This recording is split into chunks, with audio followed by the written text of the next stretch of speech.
We are going to get hit by a Cat 5 hurricane someday. Man, I hope it's not tomorrow, this year, or in my lifetime.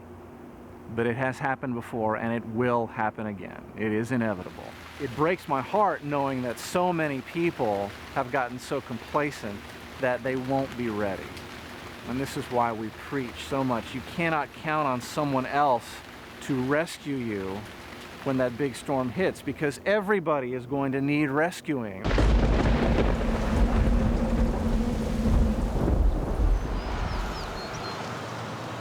Let's go, let's go. The bus leaves in 10 minutes, let's go. In the morning, when I'm at home, chasing the kids around, getting them off to school, getting myself ready for work, what I'm doing is pulling up that satellite. I check the tropics when I get up in the morning, before I leave for work, and several times before I go on the air at 4, 5, 6, and 10.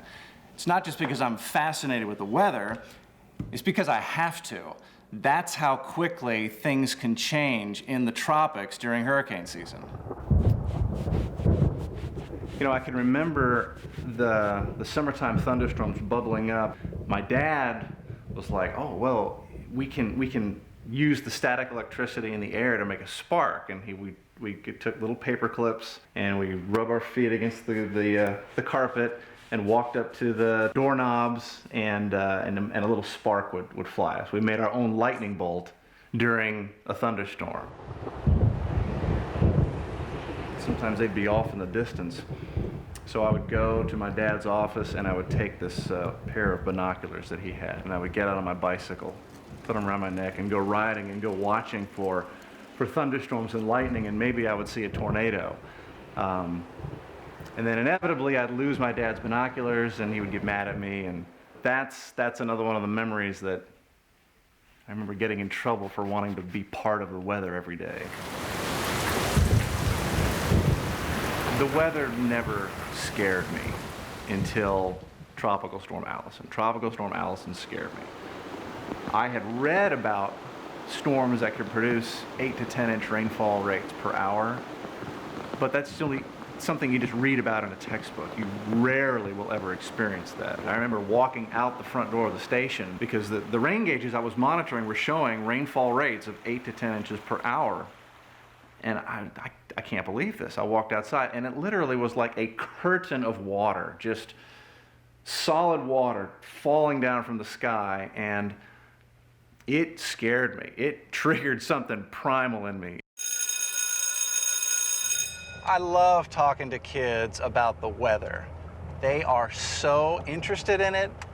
They've all got questions or stories to talk about, and it's a great opportunity for me to get in there at a young age and teach them about things that are important to stay safe in the weather.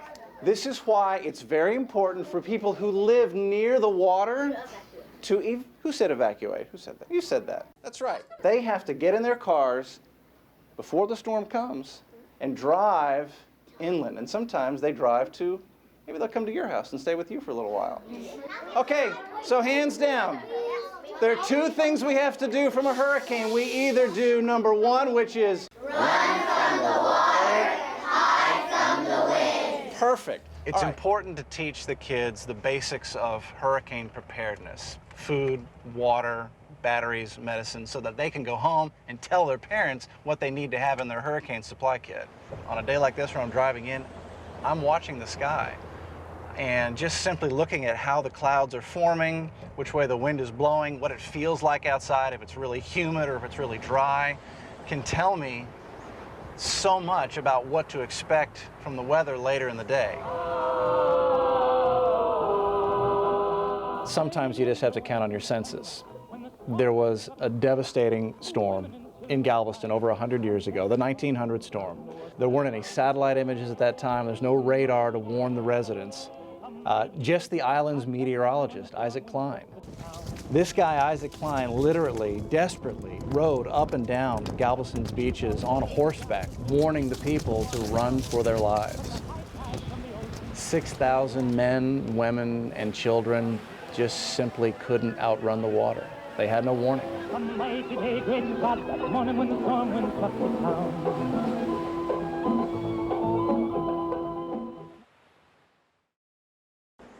So it's very important for me to get into work and start communicating with our producers and directors and make the weather broadcast plan for the day. When it comes to hurricane coverage, KHOU11 is like a well-oiled machine.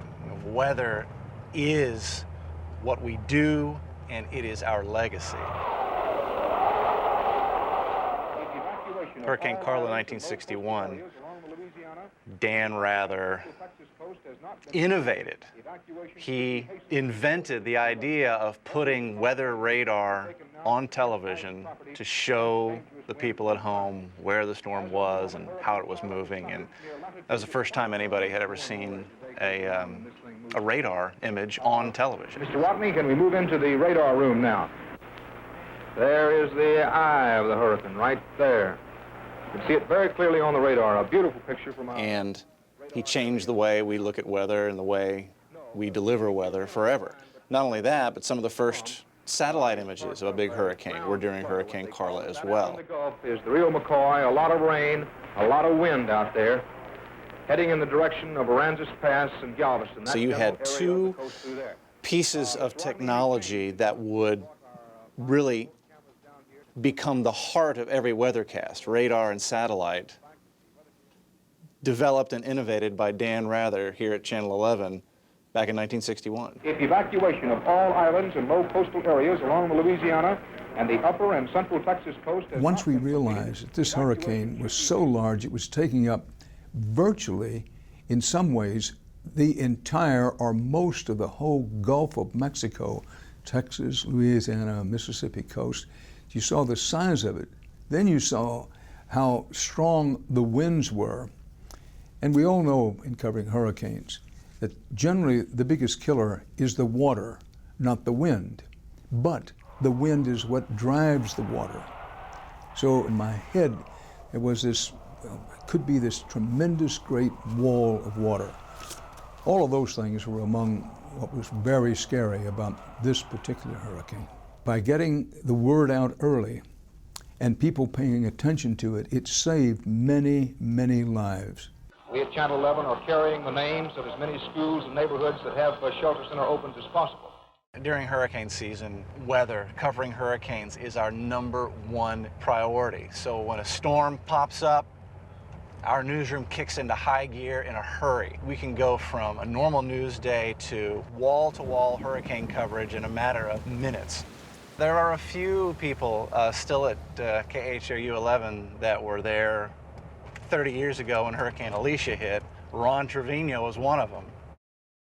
The most vivid pictures are probably about maybe the ones that happened downtown. So you had rocks, all sorts of gravel on the roofs of these skyscrapers whirling around, just breaking all the windows and all sorts of roofing material. These were like missiles that were just being thrown all over the place in downtown Houston. Adding to that was the fact that these buildings, these streets, they're like canyons. They navigate the wind and make it even more forceful than it would have been. It's basically like a wind tunnel, making the winds even fiercer. I think everybody was a little bit shell-shocked because of the experience, and I think a lot of it depended on which neighborhood you lived in.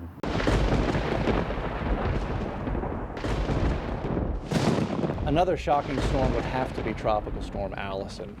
She moved into southeast Texas so fast and never had time to really develop into a hurricane. When we think of a hurricane or tropical storm, you think of the winds involved with the storm and the roof damage and the trees coming down and power outages because of falling limbs.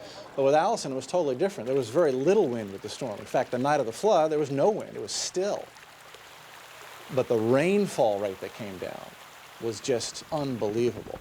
And that storm moved so slowly that instead of having rainfall that heavy for a little while and having it move out, it just sat on us for hour after hour after hour. And that's why we flooded so bad. The storm just wouldn't move. I remember the live pictures coming in as we were covering the storm. People had driven their cars to as high a spot as they could on the freeway. The ones up on the overpasses were safe, sort of. In this particular area of I-10, it looked more like a river than it looked like any kind of freeway. Literally, there were tanker trucks, There were fire trucks, there were personal vehicles by the dozens that literally were floating in what should have been the highway, and you could only imagine what those drivers were thinking as they tried to kind of bail out of their vehicles. And as it turns out, there were a lot of people that didn't make it to safety. I mean, there were 22 fatalities during that storm. 28 inches of rain is more than some parts of the country get in an entire year, and we got it right here in 12 hours. At one point, we thought we would come back to the station and take a break. We couldn't even get that because the station was taking on water and being inundated. I remember vividly, like it was yesterday, doing an actual live shot inside the station in my flood pants and waders, walking through 18 inches of water at my desk. In the medical center, they've never seen anything quite like it. And because there was so much going on everywhere, you almost couldn't keep on top of all of the scenarios around town where things were happening. It's just a fact of nature that that much water won't go anywhere quickly except up. You know, the bottom line is we learn something from every storm. Cat 5 storm is rare.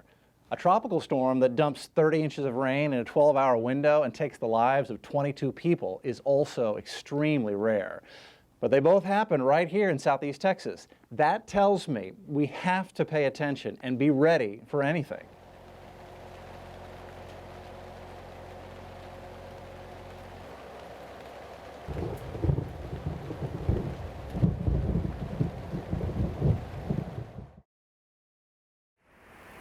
It was Wednesday morning, and Rita was a Cat 5 hurricane in the middle of the Gulf of Mexico. A month earlier, we had had Katrina break the levees and flood New Orleans, Louisiana. So here comes Rita a month later, and it's Cat 5, and it is a monster. And at that point, people started to think, oh my gosh, we're going to have scenes like we just saw in New Orleans here in Houston. Houston is in much better shape because we're 55 feet above sea level here instead of below sea level like in New Orleans. So we may have water come in, but it's going to drain out. We're not going to be stuck there. But psychology is an amazing thing, and we learned the power of it during Katrina and Rita. Wednesday morning at 1 a.m., I woke up and I had had this dream of taillights going on for miles on a freeway.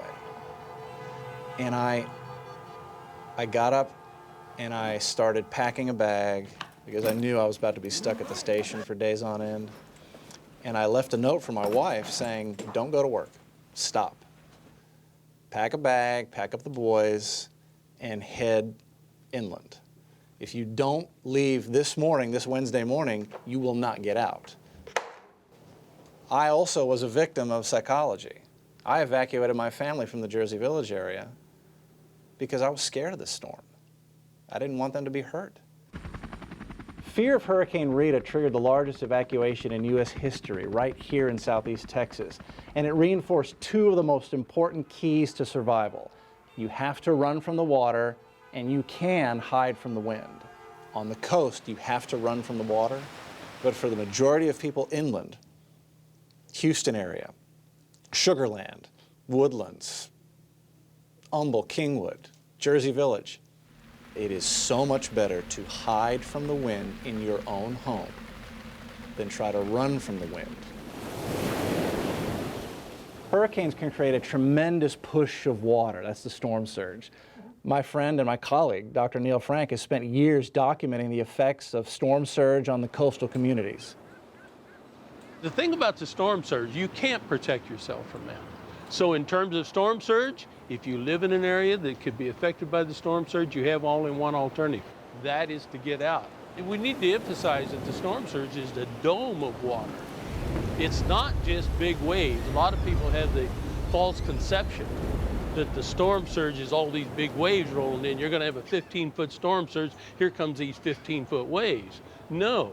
Smooth out all the waves, and that's how high the level water would be. On top of that, you have the 10, 15-foot waves, and these waves bash against the buildings that are now underwater and just literally destroy the buildings. But you know, example of the storm surge with Ike is the impact it has on the coastal areas. I think is well illustrated by taking a look at what happened at Gilcrest. And you know, Gilcrest is on the east end of the Bolivar Peninsula. And before the storm, there were 500 buildings in Gilcrest. After the storm, there were 2. It looked like a giant bulldozer just washed them away. And then that dome of water moves on into Galveston Bay, back around the through the Strand, and here comes the water levels, and we ended up with water levels here. Every storm is different. Sometimes we'll get a glancing blow, sometimes we'll take a direct hit. Sometimes a weak tropical storm, which has very little wind, will sit on us and flood us.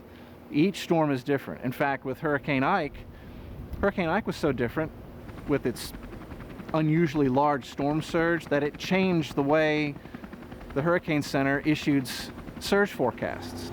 The surge forecast is its own deal now. If you live in a coastal area and you have to run from the water, the key is knowing when to go. Anyone with any experience should know that it's, you know, you pack your patience and you do what you're told simply because it's a better alternative than being there when the storm is. You can't wait until you see the water come in and then, okay, now I'm going to make the decision to get out. It's too late. You got to get out on the basis of the warning. And that's why you need to be watching Channel 11. If you're making the decision at the last minute, you've already made the wrong decision.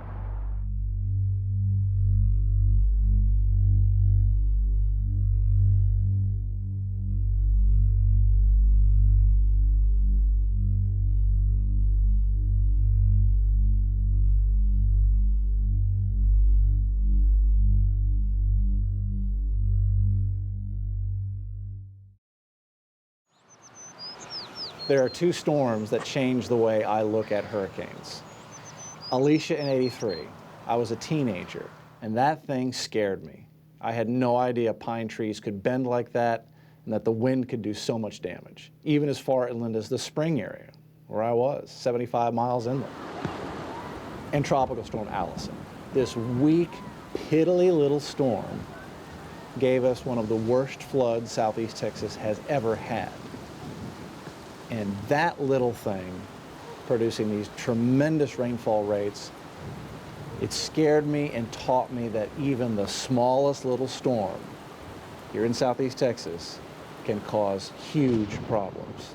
It's knowing what can happen that scares me and drives me to make sure my family and your family are ready and prepared for the next big storm that comes. I feel complacent. I used to not carry flood insurance. My house is above the 100-year floodplain. Why do I need to carry flood insurance? Well, Tropical Storm Allison flooded my house, and I had to make repairs on it with no insurance. So I urge people, I've been complacent, and I've paid the price. So please, if you do nothing else, get flood insurance no matter where you live, and make sure you've got hurricane supplies. At least the basics, food, water, and the medicine you'll need for 1 to 2 weeks. We're human. We get complacent. I get it. I mean, last year we had 19 named storms, and not one of them impacted the Texas coast. I mean, they came into the Gulf, but the steering currents pushed them away. So I understand when people, doubt the forecast or hesitate to get prepared. The early season forecast is for 18 storms. I look at these hurricane forecasts, I read them, and then I just take it one day at a time. And sometimes it's just 1 hour at a time. One thing that we have that other stations don't is the wealth of experience. And Dr. Frank has been through and seen it all. And he is the deepest well of hurricane information that there is out there. I mean, remember, this man was the director of the National Hurricane Center for years. He's been through some of the biggest storms. Tomorrow. So with that in mind, we take you into our 3-day forecast. Again, the threat of rainfall is certainly... For those of you who may not know, I think Mario is the best forecaster, not only in Southeast Texas, but maybe in the nation.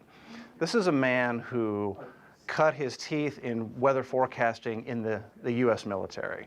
He was an officer and was giving forecasts for not only Texas military bases, but for operations across the globe. I mean, this is a man who was forecasting for cruise missile launches and aircraft carriers and troops on the ground.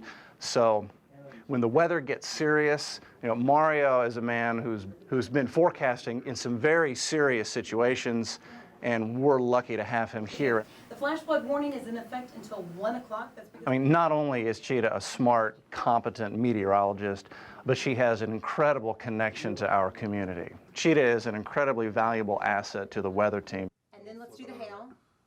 Showers and thunderstorms. We hired Brooks Garner for his tropical weather expertise. For the past several years, he's been forecasting hurricanes for the Gulf Coast of Florida. So we handpicked him. He brings up an entire Gulf of Mexico-wide perspective to the KHOU weather team. David Palsy has been here for years, and he's a native of Houston. He knows what these numbers are all about. And so he's very, very knowledgeable about the hurricane problem as well as it relates to Houston. And so he can tell people here exactly what they need to do. The problem, of course, is getting the people to listen so that they know when it's time to take action. We've been lucky. I mean, we've been straight up lucky that we haven't been hit by a Rita or Katrina type hurricane in the past 10 years. Ike was a good warm up for us, but when the big one hits, you better be prepared with food, with water, if you're on the coast with an evacuation plan so that you can run from the water or hide from the wind if you're inland.